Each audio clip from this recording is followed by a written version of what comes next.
Welcome to the Week in 60 Minutes, brought to you by SpectatorTV. I'm Cindy Yu, the Spectator's broadcast editor and host of the fortnightly Chinese Whispers podcast. On this week's show, is the government in hot water over its measly education budget to help students catch up post-pandemic? It's not a great look that Boris Johnson's own personally appointed catch-up czar resigned merely hours after the new funding was announced. And is June 21st under threat after all? Also on the show, has the National Trust forgotten its founding mission in its desperation to join the culture wars? And can lab-grown meat ever replace the real thing? But first up, this week China well and truly closed the chapter on the one-child policy. The notorious population control regime was implemented in 1980 and in place for decades before being changed to the two-child policy 5 years ago and the three-child policy this year. I've written about the change in this week's Spectator. It was, after all, because of the one-child policy that my mother and I moved to the UK so that she could give birth to my brother, her second child. These days, Beijing is more concerned about an ageing population holding back its rise than a population boom it can't feed. China is ageing, and at an incredible pace. It's estimated that by the end of this decade, the Chinese population will start to decline, and by 2050, 2 in 5 Chinese will be over 65. Economists and Beijing policymakers alike are concerned about what this means for China's consumption-led, labour-fueled economic rise. But are they right to be concerned? I'm joined by Gideon Rachman, Chief Foreign Affairs commentator at the Financial Times, who argues that perhaps not. Gideon, welcome to Spectator TV. First, perhaps just outline for viewers the well-trodden articles about why ageing demographics and a declining population could be a problem. Well, I mean, historically, it has been countries have tended to rise when they've had population booms to become more powerful, and that the concerns about shrinking or aging populations are kind of two or threefold.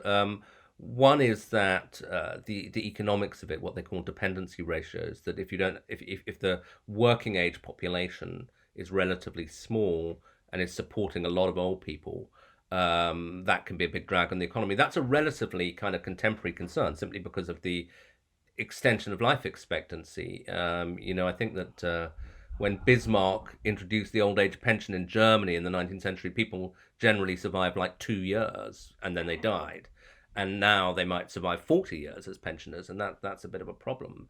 But I mean, also, I think more crudely, when nations went to war and the crucial thing was armies that you could deploy, having a lot of warm bodies to put on the battlefield mattered, so that, the France's kind of rampage under Napoleon was preceded by a century-long population boom.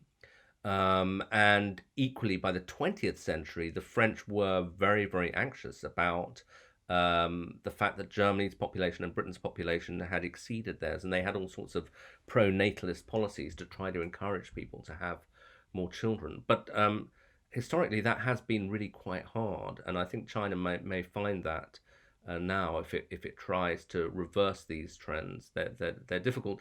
But perhaps we can get onto this. I mean, I think that some of those traditional concerns perhaps no longer apply now in the same way they did.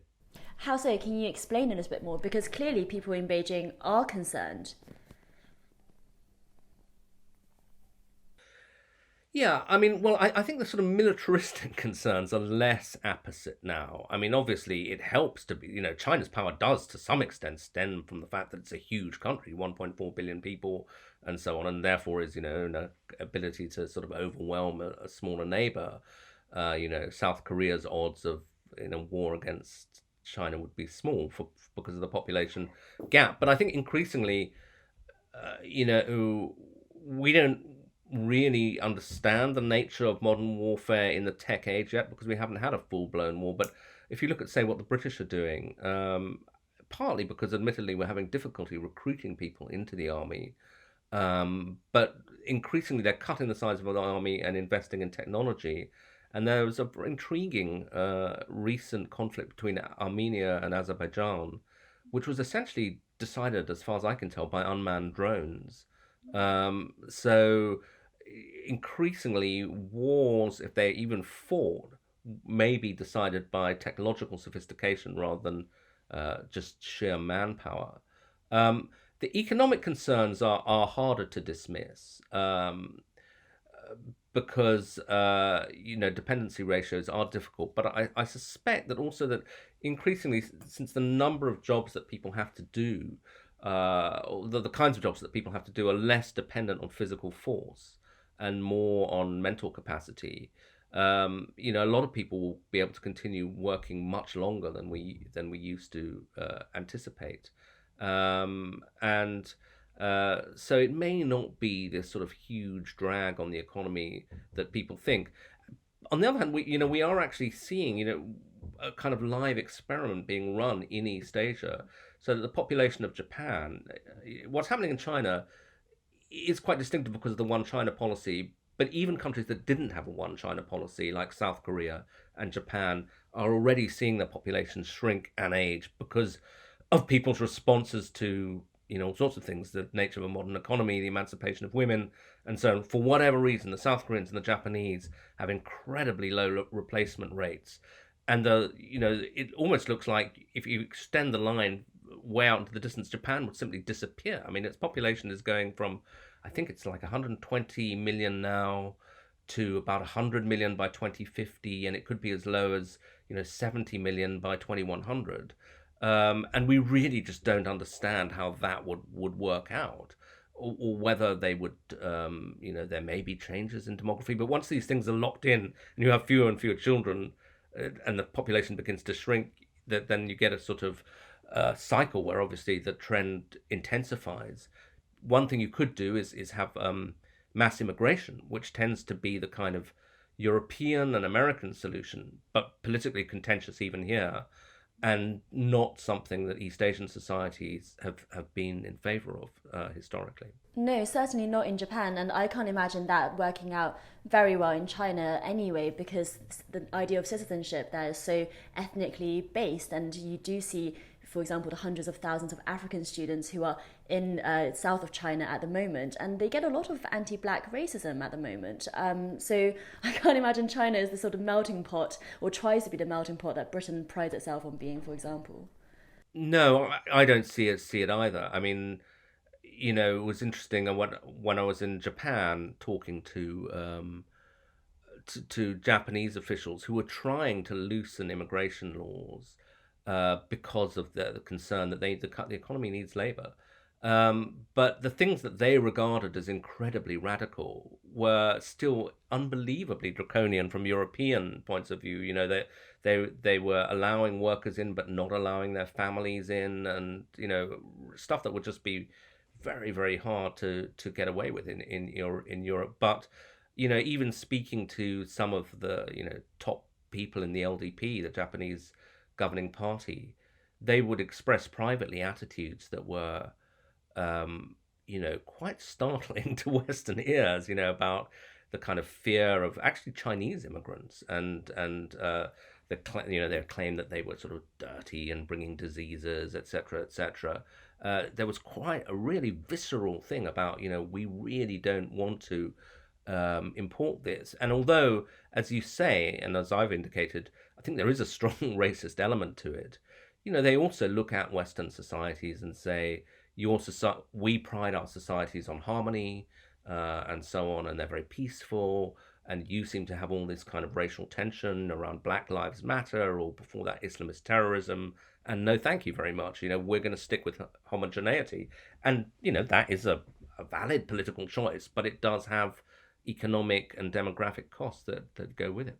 And not to mention with the ethnic minority already in China, for example, the Uyghur population, which we don't have time to get into right now. But, just going back to demographic problem, other methods, for example, increasing the retirement age or this dependency ratio that you talk about, those issues, those policies, those reforms could be politically dangerous for the Chinese Communist Party, because when you're talking about increasing retirement age, for example, that's actually unpopular with both the old, because they have longer to work for, and the young, because they have more people to compete with in the labour market. So is this a really important time for the party to get right? And if they don't, people could be pretty annoyed. I mean, I report in my article this week that the response to the 3-child policy wasn't celebration that people had more freedom to have more children. It was, how do you expect us to bring up these children with the economy as it is at the moment, with living costs as they are?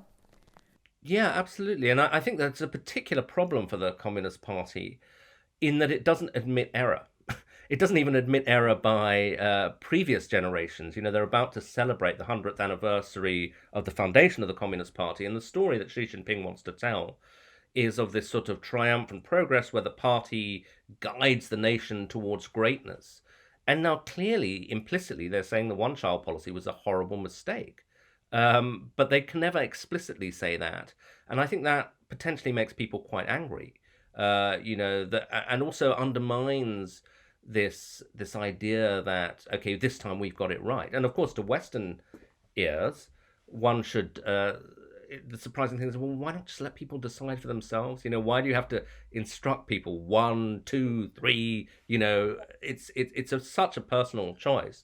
Although I thought there's a very good point you made in your article for the Spectator this week that when this one child policy was introduced, it got a lot of approval in the West, and as I think you wrote, the Washington Post praised it and so on, because a lot of this demographic alarmism about too many mouths to feed and et cetera, was coming out of the West. And I think the Chinese were responding to research and fashionable intellectual trends in the West when they introduced the One China policy. So we're not entirely innocent in all of this, but we would never have been able to go for that kind of draconian control.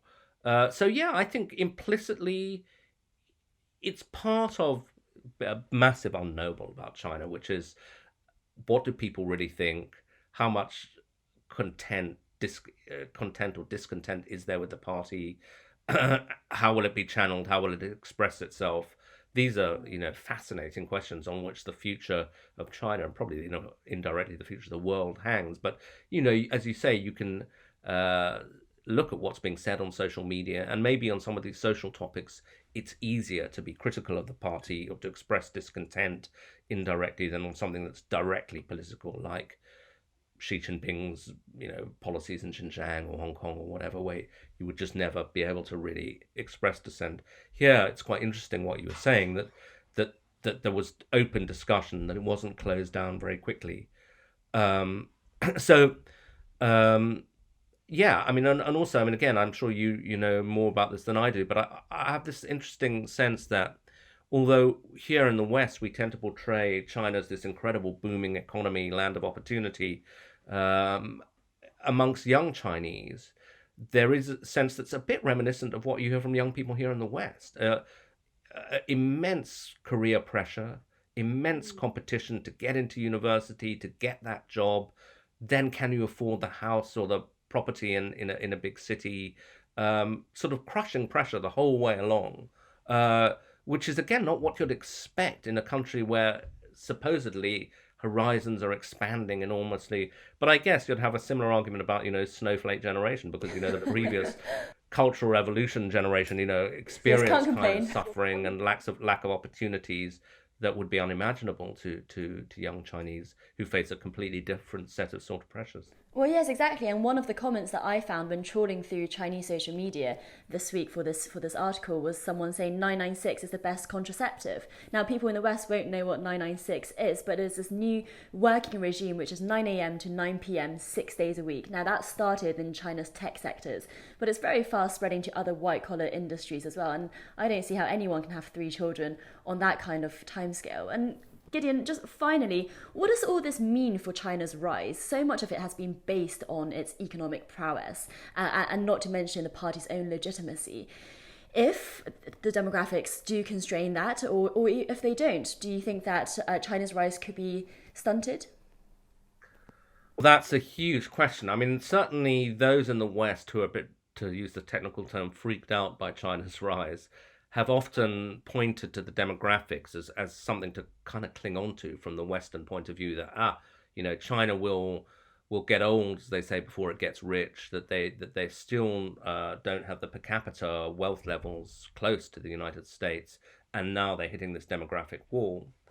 But that may have implications for personal wealth, and for how long China can keep growing at 8%. But you've got to remember that this is a country that, even with these demographic projections, the population will remain sort of stagnant for a while and will be well over 1 billion people. I mean, along with India, easily the largest country in the world. Also a country that has, enormous now military prowess. In sheer numbers of ships, they're not necessarily sophistication. The Chinese Navy is larger than the United States Navy already. And also increasing technological sophistication. There are areas of technology where China leads the world, mobile payments. They're very advanced in AI and other things.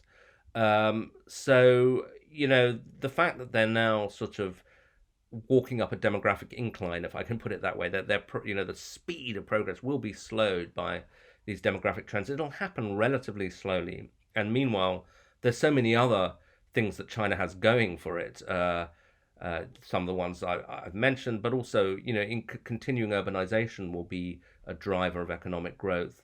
That unless there's a huge political or geopolitical shock, both of which are possible, I think it's pretty unlikely that these demographic trends will mean that the rise of China's all off, guys. You can relax. Western dominance is back. That's not going to happen. I mean, I think sorry guys that China's rise has happened really, and has still got quite a long way to go.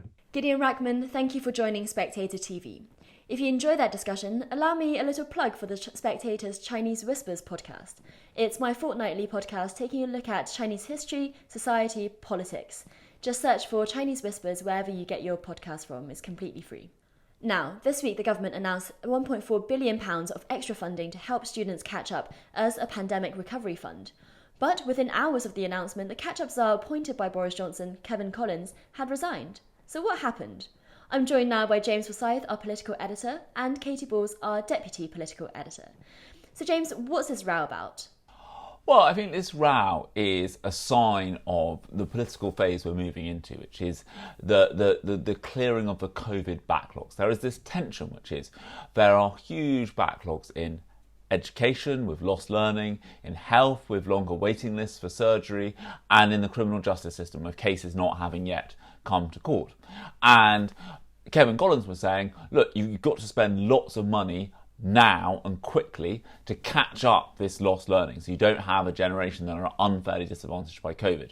You've got the Treasury saying, hang on a second, the public finances have been hit hard by COVID, so we need evidence that all of these interventions are going to work, and trying to kind of to slow down some of the spending. And I think that is what the tension is. Kevin Collins wanted about 15 billion. He got 1.4 billion, and he has quit in protest. And presumably this is fertile ground for Labour to attack on, James. Yeah, it's a kind of classic. It allows Labour to say they're letting down the children, which is always a potent political attack line. And I think the other thing you'll see Labour try and do is Labour will try and argue that children in the north are lost out on more schooling because their areas run under more local restrictions and the like than students in the rest of England. And so I think you'll see Labour try and say, this shows that levelling up is just rhetoric. When it comes down to it, they are still the same old Tories. And I think that I think this is going to be politically a much more difficult phase of the pandemic in some ways for the government, because the public, the Labour will play on this idea that, the government found money for testing, for furlough, for business supports. So why can't you find money to help students catch up with their lost learning? While the Treasury are trying to argue, look, we are out of the immediate crisis phase, so you need to restore some sanity to the public finances. Katie, is Rishi Sunak entering his own potential crisis phase? Throughout this pandemic, he's been known as the guy who gives out the money, but now he wants to tighten the purses. I don't think it's a moment of crisis, but it's definitely a more difficult period for the Chancellor.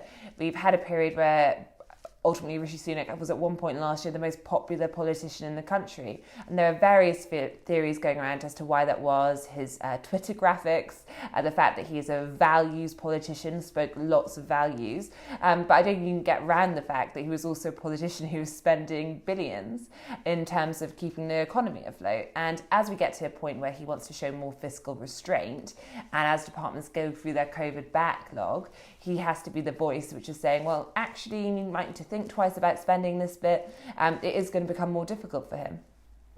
James, could the government still U-turn on this? At the time that we're recording on Thursday, nothing has happened yet, but it wouldn't be the first time that they U-turn on something to do with education.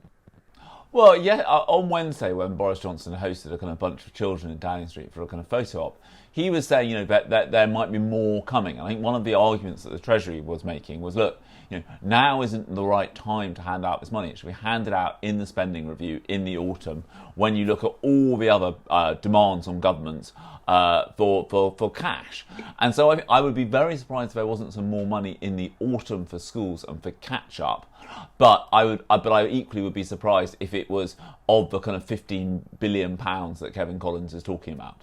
But I guess the problem with autumn is that Kevin Collins is saying that would be a new school year, and 6 months taken out would be quite a long time for children who are already behind. And Katie, there's a theory going around in Westminster that all of this new money might come after Gavin Williamson has left the education post because Boris Johnson wants someone new to have that glory. What do you make of that theory? I think we've had so many theories going around in the past year about how Gavin Williamson's about to leave his job, yet he's still in his job, that I think we should take them all and all reshuffle speculation with a pinch of salt. I think there is a chance Boris Johnson reshuffles his cabinet. There was some talk of a summer reshuffle, then it becomes an autumn reshuffle. Some say, actually, it won't be till next year. So I think rather than this being about putting a new education secretary in there and then giving them a positive spin early on by providing the money, I think it's more likely, as James touched on, to be about the various spending reviews, how the Treasury want to go about this. Because for all the talk that Gavin Williamson should resign, because we're getting calls of that again, and he's probably the Secretary of State that I think has faced those calls the most of anyone during this pandemic. I think that if you speak to people behind the scenes and also just look at some of the reports already out there, I think Gavin Williams was much more sympathetic to this high spend proposal, which came from the now departed catch-up chief, than both the Chancellor and the Prime Minister were. Now, that's not that surprising. It's his department. He obviously wants money for it. But the idea that Gavin Williams was working against that person in terms of pushing for funding, I think is false. And Katie, I think you've mentioned on a podcast before for Coffee House Shots, it doesn't hurt the government to make it seem as if a reshuffle might be around the corner anyway. Yes, I mean, if you want people to be well behaved, I think the saying goes, the Prime Minister is never more powerful than just before a reshuffle. So by that logic, if everyone constantly thinks it's just before a reshuffle, you ought to have a very well behaved Tory party. However, I think if we look across the landscape, we're talking about education funding row. At the moment, I wouldn't say there's that high level of discontent amongst Tory MPs on this, in part because they do think more money is coming. But we are seeing, future rows likely when it comes to the Department of Health, Department of Justice, probably similar debates, and also a rebellion brewing on foreign aid. So the party, I would not say is, completely united right now. There's lots of people pushing. Yes, well, not least because some of them are quite worried about this June 21st date, which is the other thing on the government's mind this week. James and Katie, just stay with us for a second because I'm just going to go to Kate Andrews, the editor of our daily lunchtime briefing email, which is the only roundup that you'll need for the latest COVID stats and analysis. So Kate, just give us your numbers for now. Thanks, Cindy. As the countdown to the 21st of June ticks along, the debate is escalating as to whether or not Freedom Day should be delayed. Nicola Sturgeon upped the ante this week when she announced a pause to unlocking much of Scotland's central belt, a move she insists is not a step backwards, but simply a more cautious approach to the gradual easing of restrictions. Meanwhile, some scientists have begun to warn of a possible third wave as the daily infection rate has started to rise. As you can see from this first slide, the 7-day average remains nearly 95% below the peak, but that small uptick in recent days is what has the more cautious bloc of the scientific community growing louder in their calls to abandon the 21st of June. They warn that even this summer you could see a situation spiraling out of control. But there are some outstanding questions here, one of them being whether or not the link between infections and hospitalizations has been broken by vaccines. You can see here, hospitalizations across the UK remain roughly 97% below their peak, deaths 99%. Of course, hospitalizations lag infections, and some are arguing don't risk it. If infections are going up, cut them off now with a host of measures. But given how effective the vaccines are currently thought to be in preventing severe illness, there's also a real possibility that more infections won't necessarily lead to anything like the scenes we saw in the first two waves. It's a question that may be answered in the coming weeks, right when the decisions around the 21st of June need to be made. There's some very early, certainly not conclusive signs that can give us some hope. Hospitalizations in Bolton, where the Indian variant took hold, have started to plateau, as you can see here. in recent days. Infections as well have started to fall. You can see from this chart that the over 60s group, the vast majority of which have now had their first and second doses of the vaccine, has seen cases per 100,000 remain much lower than the younger age groups. Really important in terms of testing effectiveness of vaccines, but also these are the groups that would be much more likely to end up badly affected if they caught the virus. This graph also raises another outstanding question that we're hoping to get answers to soon. How much more transmissible is the Indian variant compared to other strains? Officials think this could be key to confidently reopening. While 3 in 4 adults in England, Wales, and Northern Ireland are now thought to have antibodies, what might happen if this last quarter of people are exposed to a version of the virus more likely to spread? This is where things get a bit dicey for the government and their strategy. Once again in this crisis, I find myself asking why we don't know exactly which data sets the government is following to make their decisions. Much more emphasis has been put on the second doses since April, partly because of some supply issues, but then mainly because they wanted to give the fullest protection possible to the most vulnerable from the Indian variant. Makes complete sense, and would suggest rightly a focus on hospital numbers, which we were told at the start of the crisis was the major concern. By our calculations, as you can see in this graph, we are on track to see all over 50s offered their second dose of the vaccine before the 21st of June. A huge accomplishment, which would see the utmost vaccine protection given to those who are most likely to be hospitalized or sadly die. Yet there's been a pivot in recent days to talking about the infection rate instead. This isn't just a shift in emphasis, but might also require a different strategy. If you want to get infections down, then it might require you to speed up the amount of first doses you're giving out to try and cut some transmission amongst younger age groups. Of course, the government would like to do both. We saw incredible pictures in Twickenham this past weekend of teenagers in early 20s running to secure their opportunity to get a vaccine. Getting as many jabs into arms as possible is clearly the goal. But as we get quite close to the 21st of June now, the government may need to start doing what it has been loath to do in this pandemic: lay out exactly what risks they are and aren't willing to take. And no doubt, if the date is delayed, Boris Johnson is going to be facing major questions in his own party as to what went so badly wrong. Back over to you, Cindy. Thank you, Kate. Now, James, is the government wavering on that June 21st deadline a bit more than they were a few weeks ago? So I think the Indian variant has obviously put June 21st under pressure. I would still be very surprised if the legal limits on the numbers of people present at gatherings didn't go on June 21st. I think the more interesting question is what happens to social distancing. So the 1 metre rule, mask wearing, the work from home guidance, and foreign travel. That is where I think the government, that's where I think the biggest argument will be. And the biggest argument, I think, of those will be over the 1 metre rule. As long as that is in place, lots of pubs and restaurants will have to operate below capacity. And that will mean that more of them go to the wall, frankly. But if you were to remove the 1 metre rule, that would have a big impact. You see a lot more mingling, a lot more social interaction. And so this is probably the remaining measure that has the biggest economic impact, but also the biggest impact on the R number.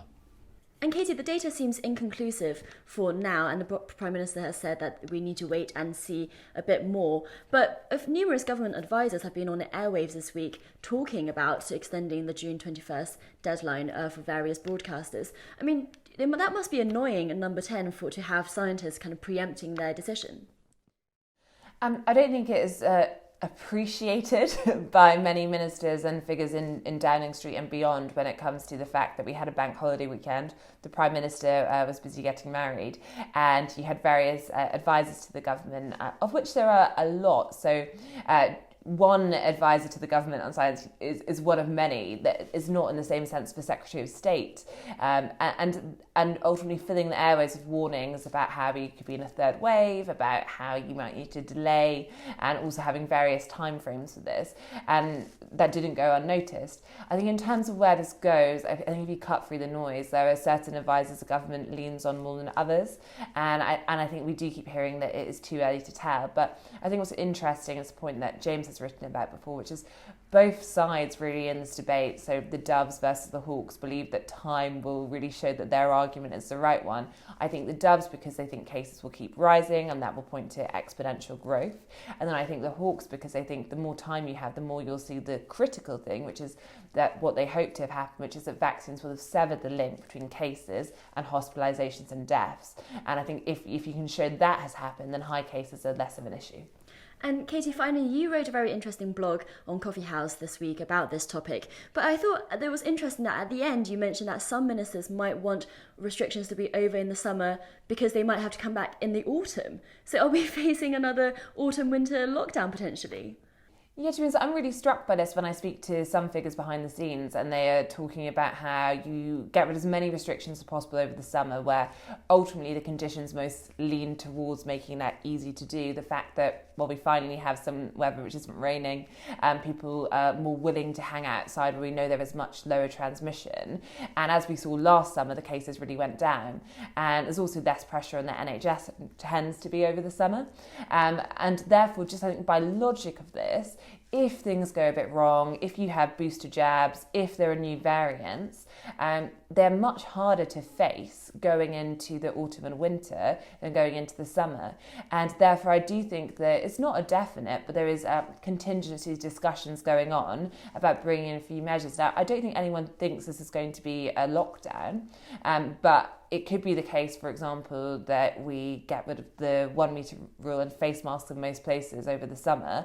And then if the figures start to worry the government and they worry about NHS capacity, which is under more strain in autumn and winter, there is a push to bring a couple of those measures back. And I think that's why it's interesting when we're talking about delaying things over the summer, that lots of people lodge in their mind once things have gone, they're never coming back. And unfortunately, I am not quite so convinced by that. James and Katie, thanks very much. Next, I'll be speaking to Charles Moore, the Spectator's former editor, about what's going wrong with the National Trust. But before that, I'm contractually obliged to tell you about a subscription offer that we have.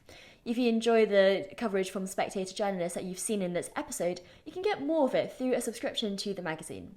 It's 12 weeks for £12 and we'll even throw in a free Amazon gift voucher. Go to spectator.co.uk/TV offer and you can read fantastic analysis from Kate Andrews, James Forsyth, Katie Balls and more online and in print. Now, has the National Trust forgotten its founding mission? An organisation, the biggest in the world of its kind, set up to preserve British history, artefacts and architecture, seems to be ashamed of its properties, all in a bid to join the culture wars. Charles Moore, former editor of The Spectator and columnist for The Telegraph, writes this week's cover article, Broken Trust, and joins us on Spectator TV now. Charles, welcome to the show. It's been an understandably difficult year for organisations like the National Trust because of COVID, but you're writing about a different phenomenon. Yes, and of course COVID made it worse because they decided to do what they did at the same time as dealing with horrendous and inevitable problems about COVID. So they sort of entered the culture war last summer when they produced their report, so-called interim report on slavery and what they call colonialism in its connection with National Trust properties. And so they opened a tremendous storm of argument. And it wasn't a good report. It was very politically motivated. It wasn't terribly accurate. And it made a false conflation between slavery and empire, as if they were absolutely...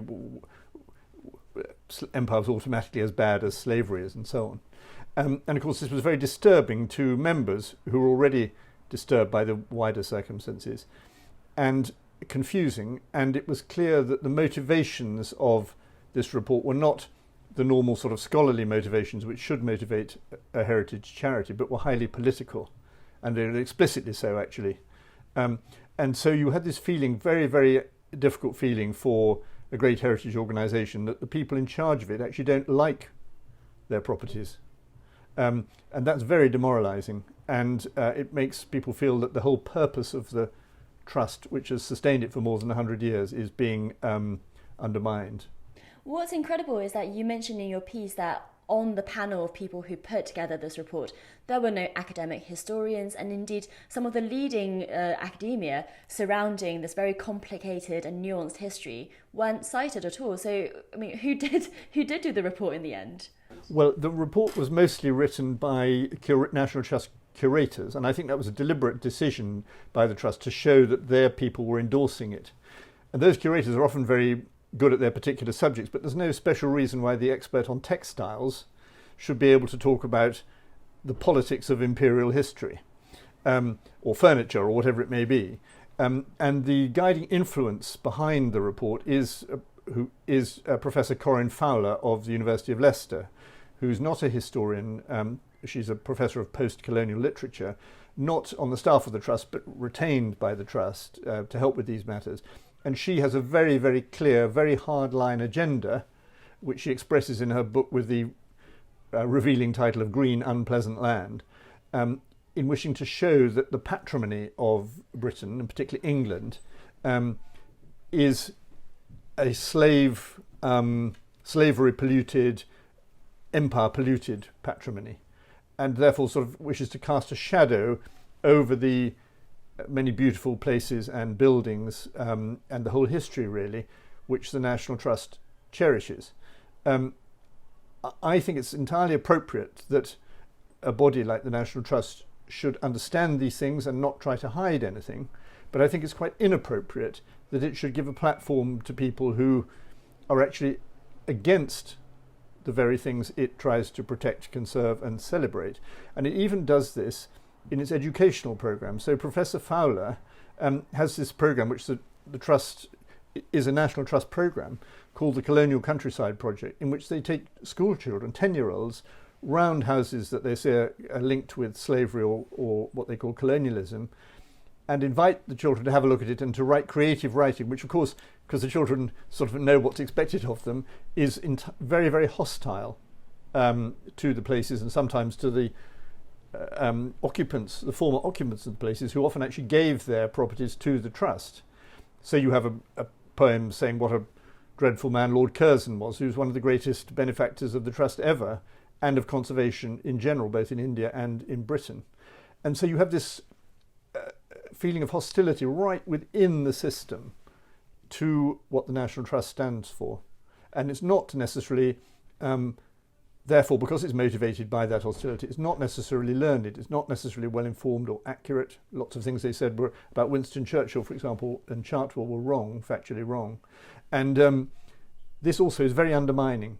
It's simply not correct. And of course, the millions and millions of members, the membership now declining, will worry about that, rightly so. So if you were a historian with a different perspective, you mentioned this campaign group, Restore Trust, were you consulted? Because it is a very nuanced view on a very complicated and long history, and I can imagine a lot of these questions are quite hard to answer. You know, how do you say if an economy is quote unquote based on slavery or colonialism when, you know, everything gets muddled together quite a bit? Did they consult a wide range of opinions? No, I wouldn't say they did, because everybody in the Colonial Countryside Project and pretty much everybody in the interim report are of only one view. And they, as far as I can see, made no effort to get wider views. I think the way to approach this subject is to think more about the whole historical context of the acquisition of all sorts of property by the National Trust and why it mattered, what it tells you, where it comes from, and so on.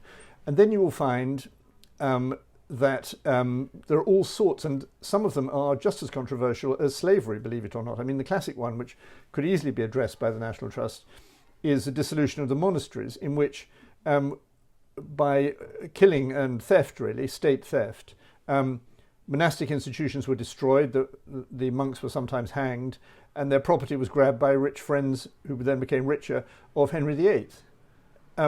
Now, that could be presented as a tremendous stain on some of the Trust properties, such as Fountains Abbey, for example. But I think a sensible historical approach to that would not to be conceal it should be told, but not to try to work up a sort of laser of indignation about the whole thing. The story of country houses, the story of the countryside, is often to do with power and money, and sometimes it's to do with robbery and violence, and that's important to understand. But give it the full context. Don't single out a couple of things that happen to obsess you, and also don't link one of them, slavery, and empire as almost identical concepts. They're jolly well not. And a great many people who served the empire did very great things in the world. I can't think of anything great about slavery, but I can think of many great things in the world done by the British Empire and by imperial servants. And one of those great things, by the way, was the abolition of slavery. So let's have some nuance, let's have some context, let's have some depth and breadth. And let's also remember that the trust is about objects and places. It needs to give them their wider historical context, but it is not a political body. It's not about the history of Parliament, the history of war, the history of industry. All those things come into it. It is about these objects, these places, these beautiful landscapes, these beautiful houses and works of art. And that's what it's good at, and that's what it should maintain with love. Do you think that there is more that the National Trust could do when it comes to diversity? I mean, the plight of Catholic monks in the Middle Ages is probably not as fashionable these days as multiculturalism and people from various communities. I'm always amused when I go to the National Trust that my family are the only non-white people visiting. So do you think there is more that the Trust could do to, quote unquote, use that awful phrase, modernise? Well, I think that, first of all, I don't think it's surprising because on the whole, ethnic minority populations still live more in towns and are less likely to be close to a great many National Trust properties. But I think there's something perverse going on here. If you start to preach that these houses are based on iniquity, why would that persuade ethnic minorities who are supposed to be the butt of this iniquity to come? Yes, very true. If you're proud of your heritage, though also honest about it, that's what attracts people of any race. You know, I don't have a problem if I go to, if I'm an ethnic minority in India or whatever, when I visit, I want to see the great examples of Indian culture. And I don't have to keep thinking to myself, am I, quote, uncomfortable? That's one of the words these people love, uncomfortable here. No, I'm interested. But of course, I'm not going to be interested if I'm always told how evil it is. Yes, absolutely. And finally, Charles, because I know we have to let you go very, very soon, there's now a National Trust chairmanship empty. Would you fancy throwing your hat in the ring? No. I mean, I think there will now be a long process. Actually, there should be a long process where they would need to think very carefully, and they need to find someone who really can recognise how badly things have gone wrong and put them right, but not, I hope, in a terribly confrontational way. It's got to be firm, but it's also got to be healing, because the great, tremendous historical advantage of the National Trust is in its name. It's national and it's trusted. And that trust has been greatly diminished, in some cases positively broken. And the next people have to really work hard to restore it. Charles Moore, thanks for coming on to Spectator TV. And finally, would you eat meat grown in a lab? Last December, a world first was created when a Singaporean restaurant sold a box of chicken nuggets that were completely lab grown. So-called cultured meat is the future, and means that we won't have to kill animals for food in the years to come. At least that's what the MP Anthony Brown argues in his article for The Spectator this week. I'm joined now by Dr. Mark Kotter from Cambridge and also co-founder of Meatable, a company which is on track to produce cultured pork in just a couple of years. Dr. Kotter, welcome to Spectator TV. Can you start by explaining to the layman what cultured meat means? Hi, Cindy. Thank you very much for having me on the show. So, cultured meat is really the concept of creating real meat in a lab. Removing the requirement of large-scale animal farming. Can you explain what the life process of that looks like? How do you grow meat in a lab? So I think we've seen sort of meat substitutes become popular in the past couple of years, and these are often based on plant-based sources. Cultured meat really wants to create the real thing which consists mainly of muscle tissue and fat tissue, and remove the sort of requirement of animal farming do this actually in a lab. And the way that this works is that you use bioreactors, which are culture conditions that have the cells floating in 3D and allowing them to grow up. And then you want to put them into molds, essentially, that allow them to grow muscle bundles and fat tissue. I think that would be the ideal way of doing this. Sounds very simple. It's actually very, very difficult. And there's been sort of slow progress until more recently when things really sped up. Well, that brings me to my next question, actually, which is how far away is this technology? I think we made some leaps recently, and I can tell you about the company that I'm involved in, which is called Meatable. Essentially, it came out of an invention. It was created based on an invention that my academic laboratory did together with Professor Ludewig's laboratory at the Stem Cell Institute in Cambridge. And what this allowed us to do is to really make this process of creating these fat cells and these muscle cells very, very efficiently. That's been really the bottleneck. So being able to create specific cell types is not only a problem for cultured meat, it's also a problem in other fields like medicine. My background is a medical doctor, so that was my primary interest. But we happened to discover a process that is very, very efficient and scalable.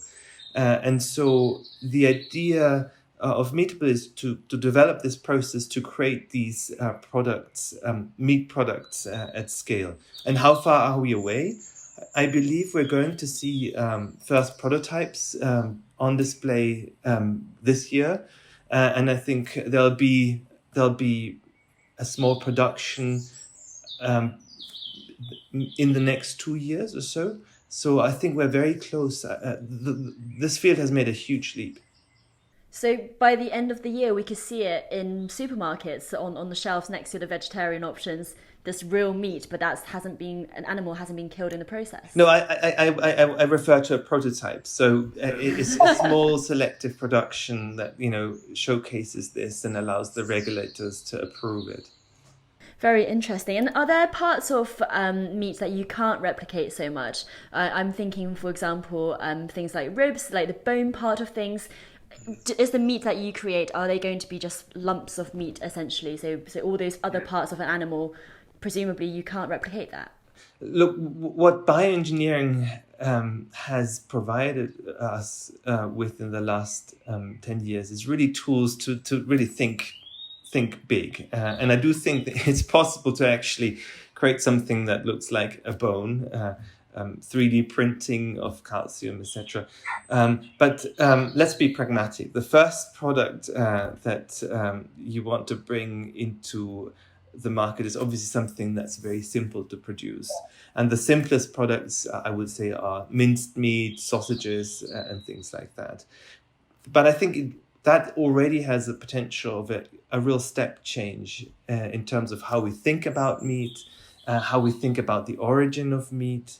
And also it allows us to sort of open up a future where we are less reliant on the resources that really put a big strain on our planet. Yes, and let's come to some of those pros in just a second, because people might be wondering, why bother? But first of all, do you think that this tastes like meat? I know that biologically it is, but are there parts of an animal's growing experience, all around the world you hear about, grass-fed beef or whatever it is, part of an animal's diet or exercise that makes the meat taste different? Can you do anything about that when you've only got the DNA? Well, I do think if you you actually have even greater flexibility if you have something in an industrial process. So it's much less left to whatever happens to the outside.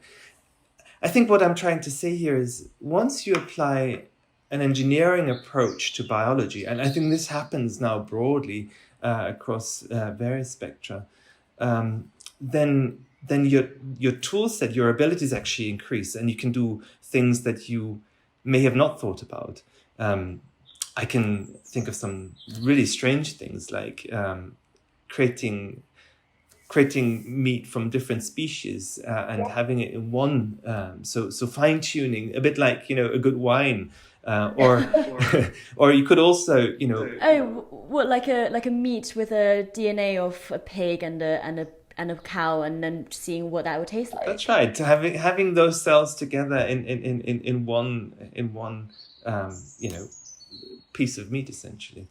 Interesting. I think we'll have to get viewers to email in on their thoughts about that and what combinations of meat people might be interested. I think we're talking about the future. At this point in time, I think this technology has a chance to address some of the sort of real pain points, including the reason why we're stuck in Zoom boxes at the moment and not being able to travel freely. I think intensive farming comes with the risk of viruses transmitting from animals to human. Yes, absolutely. And can you talk a little bit about the benefits that you see with this approach? Is it one day we won't have to kill animals for farming ever? Is that right? Yes, absolutely. I think that's one of the drivers. Animal welfare considerations, I think, are top of my personal agenda as well. Although I do like meat, I do eat meat, so I don't want to sort of pretend that I'm a vegetarian at this moment in time. The second aspect, of course, is the conditions under which animals are raised and slaughtered. I think here having an alternative is really important. Another aspect is the environmental impact and also the medical impact of the current way of producing meat.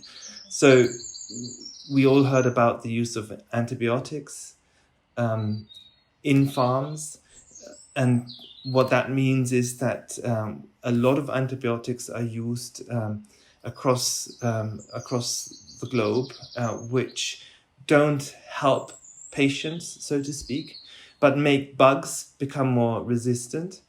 And we feel the effects of that in the clinic. We have an increase in bugs, in strains that cannot be treated with the regular set of antibiotics. So I think it's key. One key aspect of cultured meat is to be able to sort of reduce the broad application of antibiotics. As a doctor, that's of course something that's really important. And then there's this other aspect that I think people are becoming more and more aware of, which is really the greenhouse gas that is emissions that are associated, especially with cattle.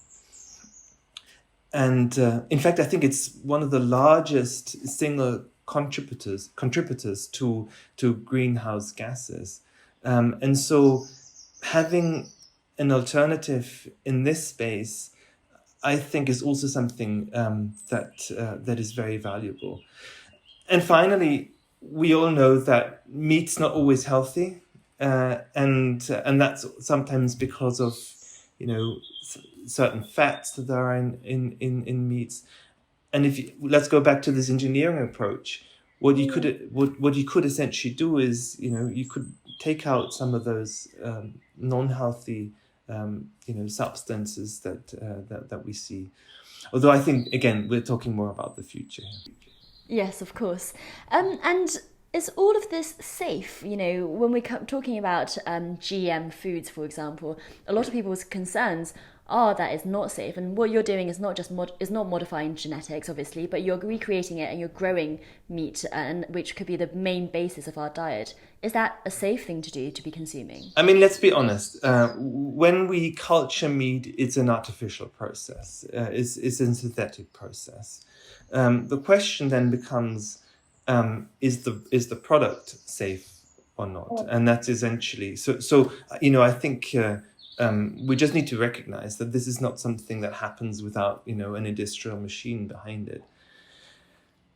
Now, the good thing is that we have a lot of experience, our society, with regulating aspects of food and aspects of health. There's a system that checks every drug that is developed. There's a system that looks at every new food that's being put out. And I do trust that the robustness of these systems.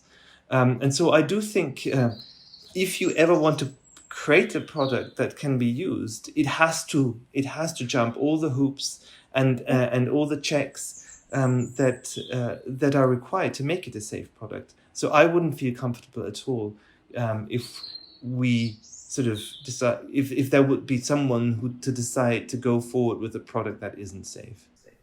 Yes, absolutely. Well, it's interesting that you mentioned the regulators, because in Anthony Brown's piece for The Spectator this week, he talks about how the Singaporean regulators have given the green light for something like this. But in the EU, for example, there's a bit more reluctance. And he mentions that in Brussels and Washington, lobbyists from the farming industry are making efforts so that the word meat can only be applied to meat that comes from animals being slaughtered. I mean, you must be coming up against quite a lot of opposition inertia.